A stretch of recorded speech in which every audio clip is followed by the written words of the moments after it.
کوئی قبر پکی نہ بنائی جائے کسی قبرستان میں، ہر قبر کچی ہو،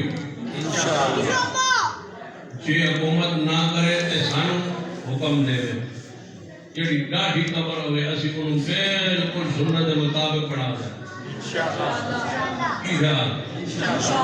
ہر قبرستان میں قبر کچی ہو، ایک فرش اونچی اور کچی ہو، اور قبروں کا احترام مگر ان کو سجدہ حرام۔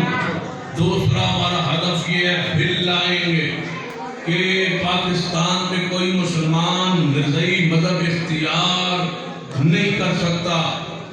تیسرا پھر لائیں گے کہ صحابہ کا انکار گستاخی کرنا جرم ہے اور اس پر سزا کا تعین کروائیں گے اور گستاخ کو الٹا لٹکوائیں گے۔ چوتھا ہمارا ہدف یہ ہے کہ گھر سے بھاگنے والی بچی کا نکاح عدالت میں قبول نہ کیا جائے۔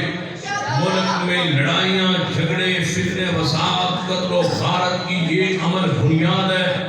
جس طرح بچی کی مرضی کے بغیر نکاح نہیں، اسی طرح باپ ولی کی مرضی کے بغیر بھی نکاح نہیں ہوتا۔ اب بچیاں کیوں بھاگتی ہیں؟ انہیں پتہ ہے عدالت میں وکیل موجود ہے، عدالت میں جناب مجسٹریٹ موجود ہے، قانون موجود ہے، دارالامان موجود ہے، مجھے پناہ مل جائے گی۔ جب بچی کو پتہ ہو کہ ملک میں کوئی جینے کا راہ مجھے نہیں ملے گا، نکاح نہیں ہو سکے گا، آپ کی مرضی کے بغیر تو یہ فحاشی بے حیائی رک سکتی ہے۔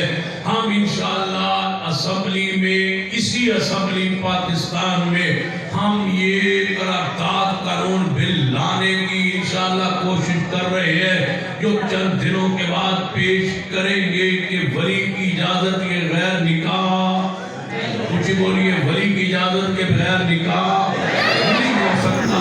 یہ 4 اہداف ہم لے کے انشاءاللہ، اس کے علاوہ کچھ اور اہداف ہیں جو کسی اور موقع پہ بیان ہوں گے۔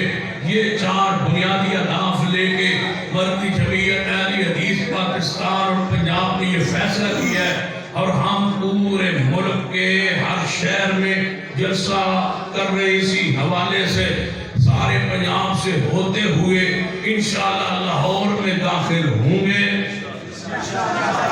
اور یہ سارے اہداف پورے کروا کے واپس آئیں گے۔ اس طرح داخل ہوں گے جس طرح داخل ہونے کا حق ہے، منوائیں گے جیسے منوانے کا حق ہے انشاءاللہ، اور یہ قانون بنوا کے چھوڑیں گے انشاءاللہ کہ کافروں پر حاوی